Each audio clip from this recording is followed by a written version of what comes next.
The one thing in the world that really chills my bones to the marrow is when a pretty girl in a wedding dress looks at me and finds me repulsive. This is the No Fear podcast. We know what scares you. I'm Matt. I'm Mel. And I'm Lisa. And this is the No Fear Cast, the podcast where we dissect horror and all the things that scare us. This is season 4, episode 18, and we are watching Francis Ford Coppola's Dementia 13. All right, well, I think I'm going to start off the episode with a little bit of background about the movie Dementia 13. From the little I was able to find online, it seems like this is largely seen as Coppola's first serious film. I guess I'll put it that way. He had done a couple really short films before this that I got the impression didn't really have much plot to them, though we can argue how much plot Dementia 13 has. Coppola was 24 at the time. I think he was a sound technician on Roger Corman's The Young Racers. He was definitely working as part of the crew on Roger Corman's The Young Racers, which they had finished filming and had $22,000 left in the budget. And Roger Corman told Coppola, hey, why don't you write and direct a film for me on this $22,000 budget, and you can use the actors who are already on the Young Racers payroll. And I believe that was set in Ireland. So he's like, y'all just stay here a few more days and make this film for me. He wanted them to shoot the film in 3 days. And he told Coppola to write up something that was gothic with a castle-like setting and have a whole lot of violence. He also wanted it to be shot at night in black and white to save cash. And this is according to a review that was done on the classichorror.com reviews. And he also apparently, and I saw this in several places, he told Coppola he wanted it to kind of emulate Hitchcock's Psycho. So Coppola shoots this film. He writes it, he shoots it, he thinks he's finished. He goes to Corman, the producer. They screen it together. Corman gets angry because he says it's not quite what he wanted. He wanted it to be longer and more violent. Coppola said, I'm not doing anything else. So Corman brings in Jack Hill, who I think was involved with The Terror in addition to Coppola. And Jack Hill, I believe he wrote up and directed the short scene where the poacher gets beheaded. And then apparently somebody else put together and directed a short William Castle-like start to the film where a quote-unquote psychiatrist would sit and explain to you how disturbing the film was going to be and then administer what they called the D13 test to the audience to see if they were fit to see the movie. And the tagline for the movie claimed that if you failed the D13 test, they would kick you out of the theater. So it ended up with this kind of, I mean, I feel like it has more plot than The Terror, but it ended up kind of in the same patchwork method, I guess, as The Terror did, just not as many. I think The Terror had 6 or 7 directors. We didn't have that here. One thing that I thought, when I found out this kind of back history that I thought was interesting is, listeners, if you've listened to our William Castle short, or you've listened to our regular episode on preserved corpses, you know that we have talked about William Castle movies and his the things that he would do with spectroscope and the tingler, where you actually get tingled in your chair and things like that. And then, of course, Hitchcock's Psycho. I thought it was kind of interesting that Hitchcock made Psycho to a certain extent to try to grab on to those B-movie bucks that Castle and Corman were making. And then Castle made his 1961 Homicidal to be like Psycho. And then this movie apparently was Corman wanting to make a movie that was kind of like Psycho. So you have like these 3 people who are very much involved in horror and thrillers of the 50s and 60s and early 70s, kind of going in this weird triangle or circular form, kind of emulating each other in a way, which is kind of interesting. I think if people are interested in films of that time period. I'm not sure that I can give much of a plot of the movie, other than there's a castle. It's Castle Halloran in Ireland, and there's a family, the Hallorans. Apparently Kathleen, a daughter in the family, passed away when she was younger, and they don't know what happened, though it becomes clear to the audience as you go that one of the brothers killed her, probably accidentally, but we don't know. And the movie starts with one of the sons having a heart attack and accidentally dying while his wife is berating him for not insisting that they inherit the money, because the mother is obsessed with the death of the daughter and forces them to recreate her funeral every single year, and is going to give money to a charity, I believe it was, in the dead daughter's name rather than giving it to her family. So you have these three sons, one of whom dies in the first 5 minutes or so. The mother, who is disturbed, possible haunting of the home because supernatural things kind of happen. And then you have the wife who wanted the money, who starts trying to make supernatural things happen, but then she just gets randomly killed by an axe murderer. So then you have another mystery going on. And then this really bizarre sexist doctor shows up and tells the woman she's hysterical and solves the mystery, basically. I guess that's a description of the plot. I don't know. The name Halloran struck me as interesting because of Shirley Jackson's late 1950s novel, The Sundial, which is about a crazy family all trying to kill each other and haunted in a house called the Halloran House. But other than that, there was not a whole lot I could make sense of it, I suppose. I feel like I solved it pretty early, probably earlier than they wanted us to. But that's my attempt to explain the movie and some of my initial thoughts. What did you all think about it, Matt, Lisa? That movie was a movie. It occurred. It was something that I watched. I think you did a really good attempt at kind of explaining the plot, though. It really was. It felt very erratic. Like, first, it's this woman trying to kind of cheat her recently dead husband's mother by, I guess, kind of pretending that he's still alive. That then turns into some weird gothic haunted house tale with an axe murderer. Like, I don't. I watched it and then I watched it again because I wasn't sure what I watched, and I'm still not sure what I watched. But it was definitely interesting. I feel like the attempts at emulating, and I'm using that word loosely because I don't want to use the word plagiarizing, Psycho, were kind of apparent there.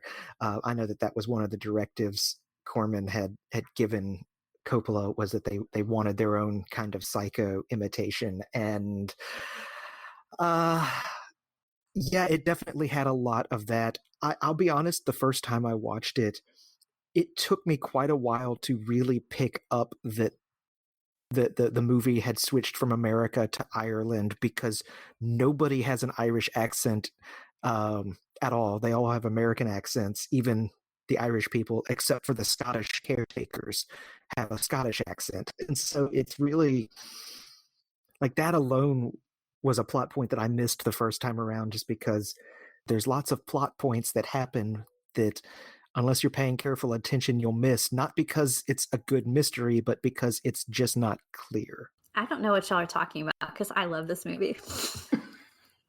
I never said I didn't love it. I just said I didn't understand what I watched.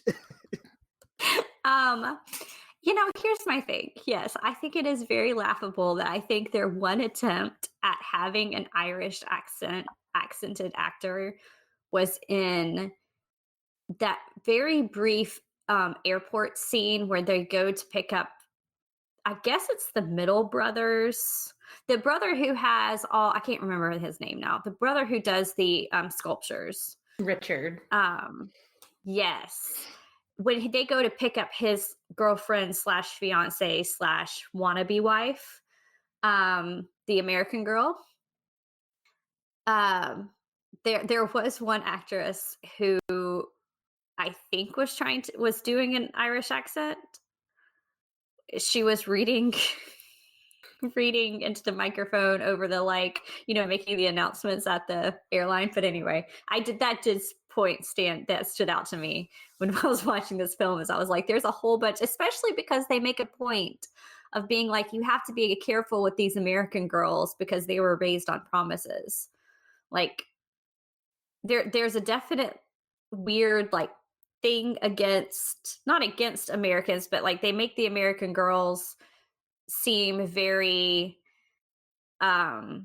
both at the same time greedy, but also kind of weirdly naive. And but then again, everybody sounds like an American, so it was very confusing because it's like the dialogue was trying to tell you that these people are Irish and these people are American. But I agree that that was a very strange thing to watch. But one thing that I love, oh gosh, there's a lot I love about this movie. What I think it is I think it is such a good point in film history that it bridges the Gothic novel, because it's got all the elements of a Gothic novel, right? It's got kind of the idea of a cursed family and an old money estate and a strange death and possible supernatural occurrences, but they could also be explained supernatural occurrences. I mean, the doctor doesn't even so much as solve the mystery as he just walks around the grounds repeating an old poem. Which, Yeah, which pretty I was much. like, if that's all, if that's all it took for you to figure it out, like you could have figured this out like 10 years ago. Well, he also just allows the murderer. He sets a trap basically where he just like he just watches everybody until one of them is about to get killed. Is like, you did it. But like it seemed to be taking, at least I think maybe this is why I like Dementia 13 so much. I like it for what I think Corman and Coppola were wanting to do with this film, because it was like they wanted to take all of the trappings of like old Gothic stories and tales and then mix it with like the newer horror that was emerging. Because and I guess I can see you absolutely can see a lot of Psycho's influence on this, but just it's so effective with like the creepy toys and like the close-ups that they'll do of the toys as they're moving, and the like use of dolls, and all of that reminded me of stuff that I thought, okay, that's some really good, I don't know if you want to call it modern horror or like horror that was starting to grow post Psycho, and that was leading us kind of into the horror heyday of the 70s. Like I feel like this is such a good stopping point that bridges those two different types of horror, if that makes sense. I love it. I agree. And I hope that my initial plot summary of it, having issues didn't make me seem like I don't like it per se. I do think it obviously is kind of erratic, like Matt was saying, but I really, the thing that I really liked about it was the Gothic aspects. I liked how they like explored the house itself. Like the house was so closely connected to the family, so you got to see each of their rooms. Like even their rooms held clues to their characterization. Of course, the mother, is obsessed with keeping the daughter's room the same as it was and like closing it up in this kind of repressed spot in the house that is violated by the woman. And those creepy toys were great. It was disturbing when she was going in there to get the toys to like make a ghostly thing when there possibly was already a ghostly thing happening. You have Richard's studio, which is his place that he goes to. And then the father's like this really mysterious ghostly type character. They go to his studio at one point when they're trying to solve the mystery. Because the house is like a house mixed with a castle, so they can just keep walking forever, and the new people get lost. The American girls like get lost in the house, which is also that kind of weird Gothic mental connection between a family and a house too. The pond is a place where they submerge things they don't want to think about, but like the dead bodies are clues to what happened, and they're always there. That was so Gothic and fascinating to me too. And then the way that the family would interact in the house, Billy, we know at the end is the actual murderer, but he talks about how he hates walking through the house because he's got to go through the different parts and how terrifying they are to him because of things that happen there. And then, of course, you have the weird Freudian aspect of him having the weird dream about his family that ends up solving the mystery. I feel like I totally agree with what you're saying, Lisa, about how it's this bridge and it's doing some really awesome Gothic things. I love like the haunting of Kathleen. I love the redoing of the funeral every time for some reason as this kind of repetition of trauma. But the merger with like more modern horror with like the axe murdering, I felt like maybe that could have been, I don't know how to put this, but maybe tied more smoothly into it, I Okay. guess. It kind of just came out of let's nowhere. let's be clear. This movie is bananas. Like completely bonkers bananas. And like I am convinced Francis Ford Coppola just read Anne Radcliffe and was like, you know what this book needs? This book needs an axe murderer. Like that's what we got. But like I think because we just came off watching The Terror, which was so like was barely held together with like toothpaste and string as far as plot, that when you watch Dementia 13 after it, you're like, this is Shakespeare. No, I totally see that. I wonder what people's experiences were watching, because these were double features together. Or no, sorry. X was a double feature with Dementia 13, right? Yeah, and I think I read that. Yeah, people had watched. I'm pretty sure they watched X first, and then were served Dementia 13, which I don't know. I don't know, but it's bananas in the best way. Like if The Terror was like, this is so terrible, it's awful. This is like the opposite of that. It's so bananas. It's wonderful. Well, I had read the just kind of the Wikipedia type summary of it before going into this. I had not heard of this movie before one of you suggested we do it for an episode. And so I knew that there was an axe murderer thing coming in, and the axe murderer doesn't even appear for, this is a movie that's like an hour and 15 minutes. It's not, a Dances with Wolves length epic or anything. And the axe murdering doesn't even happen until a good solid halfway into the movie, if not further. Like I kept going, did I read the entry for the wrong movie? And then it happened, and I was like, oh, okay, yeah, yeah. So bananas is a good way to describe it, because it really it's trying to do many things at once. I think that's a judicious summary of it there. Yeah, it's like it's like the gothic stuff is you're going along with here like, this is a really cool like gothic ghosty movie, and then all of a sudden there's an axe murderer, and I'm just like, what? And I didn't understand.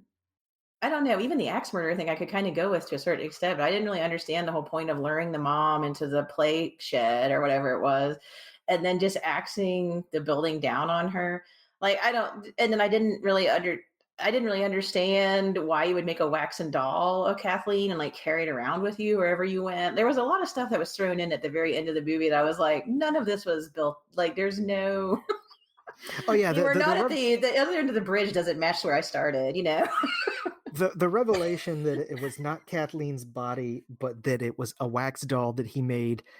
And I believe that it happened about like this. It wasn't her body. It was a wax doll that he made out of guilt. Credits. Yes, exactly. No, that was exactly how it happened. It literally is the last line, and then the credits instantly roll. And so it just sort of felt like you're forgetting the doctor smashing the axe into the wax doll. Oh yes. I forgot about that. I did leave out that crucial moment there. So, I agree with you, Mel, that yes, the bridge did end up not on the other side of the river, but somewhere else entirely. I think that's a very apt metaphor there. It's like a bridge in like Harry Potter world or something. It's like you start in one part of the castle and you end up somewhere else.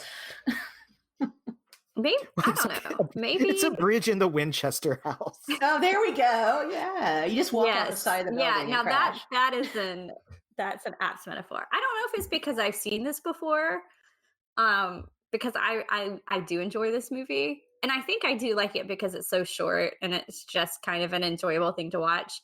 And I will completely agree that Psycho is a masterpiece. Like Psycho is flawless when it comes to plot and characterization, and this movie is much rougher around the edges than Psycho. So I'm not trying to hold it up in comparison, but I don't know, like it makes sense to me.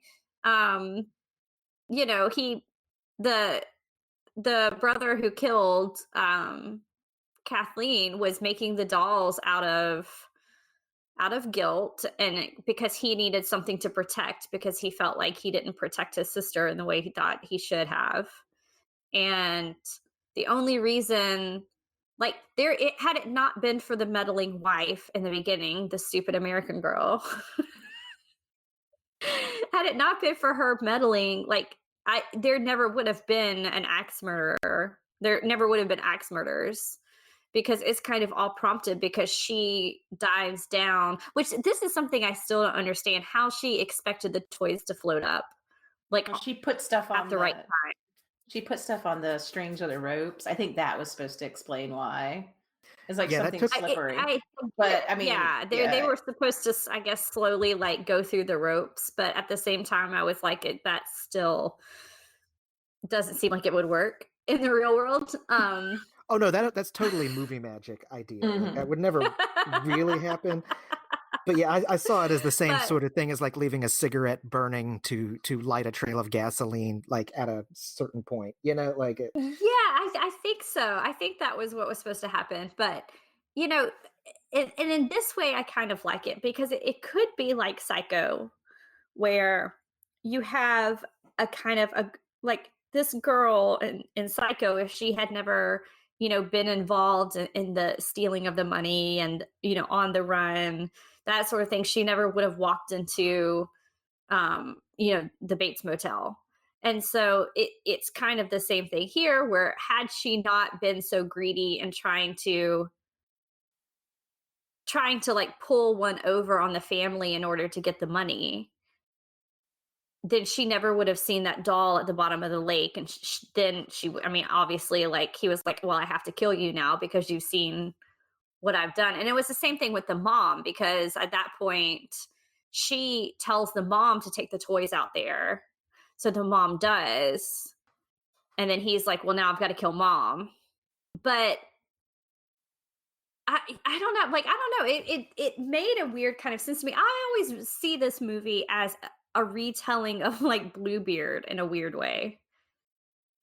Like, because there's all this, you can't go in this part of the castle. You don't belong here. You're not supposed to do this. And it's when people start crossing over, and I don't know if this is making sense. The movie, I don't know. It makes a weird sense to me. I like it.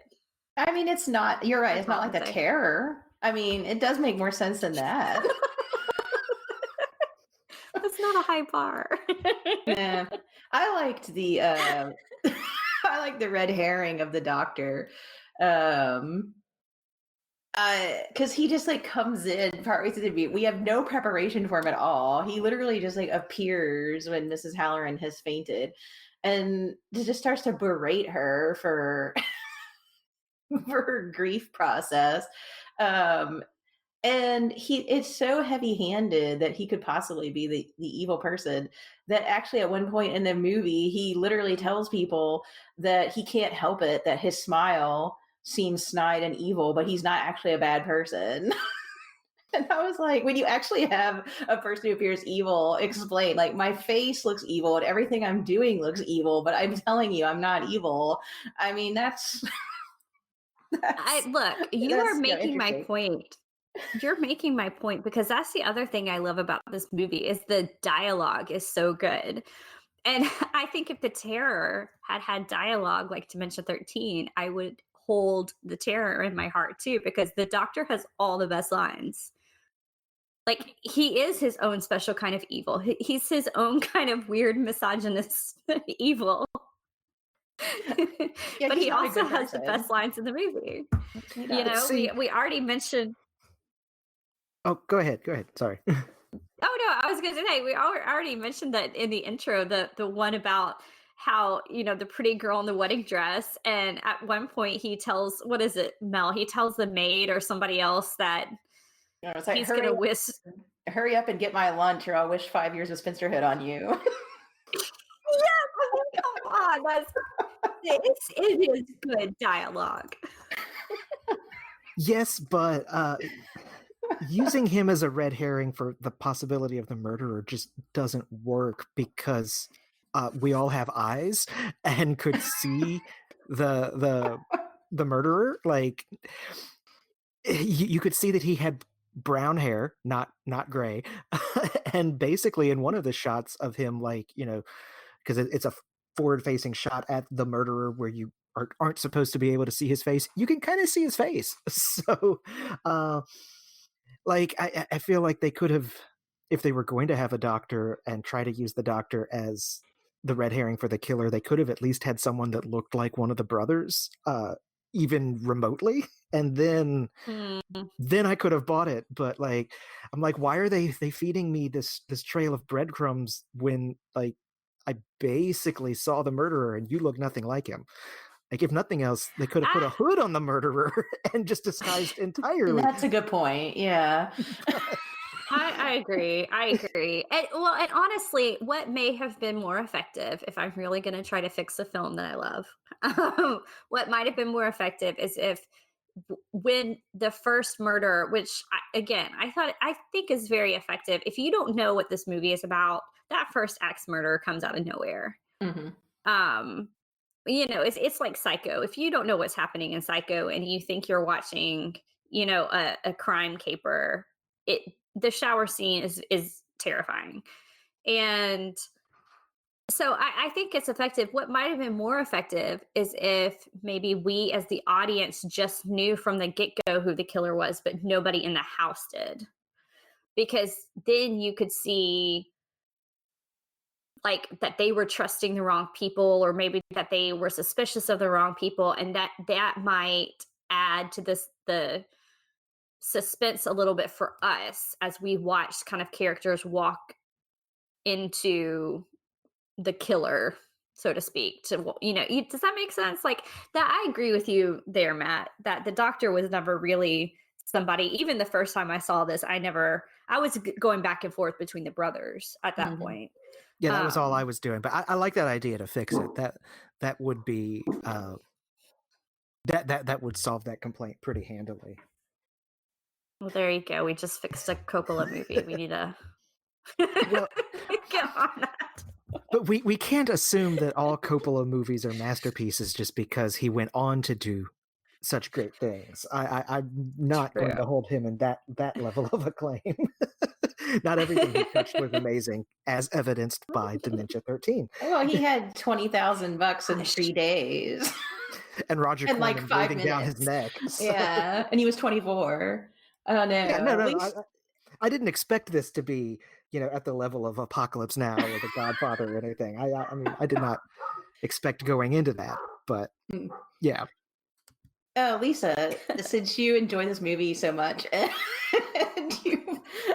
you watched it before, I was surprised that they showed us the murder basically so early in the movie, because it may even be before the first axe murder that we see Billy fighting with her over the toy, and I'm thinking Billy probably killed her.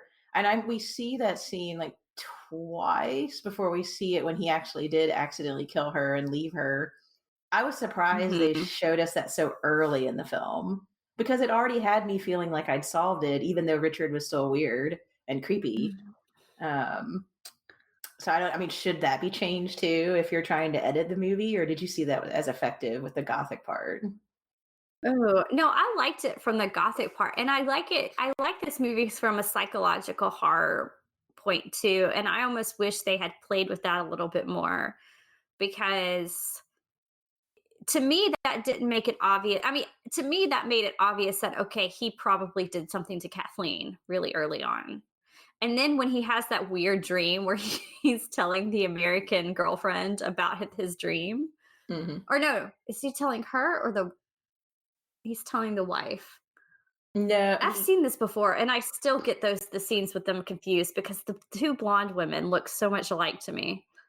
I think the wife has already disappeared at that point, maybe. I think you're right. I think she's already gotten the toys and gotten killed. Yes. But maybe they don't know it at that point. Or maybe they do. I don't know. Anyway, it's where they're sitting there at the table. You're right, though. It is the girlfriend. And he's telling her about the nightmares that he used to have. and that somebody was like climbing up the window and says, and he calls for his mother, and his mother comes in, and said that whoever had snuck into his room, the man says, "I'm crazy," or "I'm insane," or something along those lines, and then he says, and one of the other people in the room is too. And he said, "That person will nod." And then he looks up and sees his mother nodding. And I guess that was supposed to throw suspicion on more on the mom too, that they were pulling, you know, Mm. like well, the mother is just taking an axe now. She's like lost it. But even then watching it, I was kind of like you, Mel. I thought, okay, well, we already know that he probably is carrying this guilt from killing his sister. And I found it very effective. I appreciated what they did with that kind of. I almost wish they had played it up more. Like if I was going to redo this, I would have playing that up more because, and you still see it with the other brothers too, like the brother who does all the sculptures, but also their father did sculptures too. But there's this weird, um, almost like a fearful reverence of who their father was. And that's something I don't think the film goes into enough because they've shut off his studio. And it's obvious that the brother who does the statues like wants Richard, that he wants to be like his father, that he's kind of emulating his father. But when you hear him talk about his father too, you can tell that there's a whole lot like what I'm saying is there's more family trauma going on within this family than just the death of the daughter. And I wish that had been mined more in this film. I would have loved to have seen that brought out more. And I think that he's carrying just as much trauma over Kathleen's death as the brother who actually did kill Kathleen. Everybody's walking around with this tremendous amount of like repressed guilt and repressed trauma. And, just like in the house, there are things that you lock up and you just don't talk about. And I wish that I like that. And I think that's what I find so interesting. And I wish they had played it up more. Again, I just think if I was going to redo this film, I would make sure the audience knew who the killer was from the beginning and then just kind of watch everybody else in their dysfunction. Because, and this is, again, it kind of goes back to the Gothic, but that's the other thing I like about this film is this family is so dysfunctional. So dysfunctional. And there's so much good stuff that you can bring out that, the killing of the child and the murders, the axe murders. I mean, even if you took those out, this is still a really messed up family. And I just, I mean, the fact that the little girl died at a wedding and that's the reason that none of the brothers can get married is bananas. Again, I don't know. There's just, I feel like there's so much there to scratch at that they just kind of hint at. And I don't know if that's frustrating or if that's why I like the movie so much, honestly. No, I agree with you. I feel But- like if they made the Gothic plot like more robust and followed the family and all their repressions, those are the parts of the movie that I was into. And maybe that's why it feels so disjointed in some ways to me. But no, I agree with you. The Gothic parts are the strongest, it seems like. I mean, even the fact that, what was it, the father would sculpt in stone and none of the brothers do that after he died. Richard's like, my father use stone. I always use metal. And Billy, of course, makes the wax sculpture of the girl. So there's obviously something going on there. Exactly. Like there's so much like that where it's just, and they'll just say it in passing, like, oh, well, we can't do that because my dad did that and he's dead. Or we can't do that because my sister did that and she's dead. It's just like, what? And then the fact that everybody just like, I don't know how the older brother got married and everybody just apparently hates her. I mean, she does not seem to be a good person. She's clearly just out for money, but at the same time, like, everybody just openly hates her. And she still stays. She's still like, I'm gonna stay and But she get to wants know the the money. family. She wants that money. she's she I mean, the fact that if you had told me that there is a movie that is essentially about, because when you get down to the core of it, it's about a family at an old family estate getting killed one by one by an axe murderer. Okay, I'm sold. Like, I'm already in. I love everything about it. And then the movie starts with a death that is not a murder, but feels very murdery. The fact that her husband has a heart attack and she just lops him over the side. And it's just very calmly goes back and writes a note and says, sorry, my husband had to leave. Like, I just think from that moment on, I was like, I'm in. I love this movie so much. The thing that really got me is she puts the letter like under the mom's door. So they're already at the house when he dies, I'm pretty sure. And so she's literally banging away on the typewriter right there where they all are. And then like shoves it underneath her door and packs up his clothes and throws them in the car. And I was like, how did that work? Like they must sleep very soundly, or else she's been banished to the other part of the house, because it was the fiance that flew in. She was like, because she kept saying he had to go back to London in the middle of the night for some sort of business thing. Yeah, that was kind of flimsy. urgent business. He got called away. And the fact that nobody ever really questions it either. I mean, they're kind of like, oh, that's strange that he left, but oh well, our brother.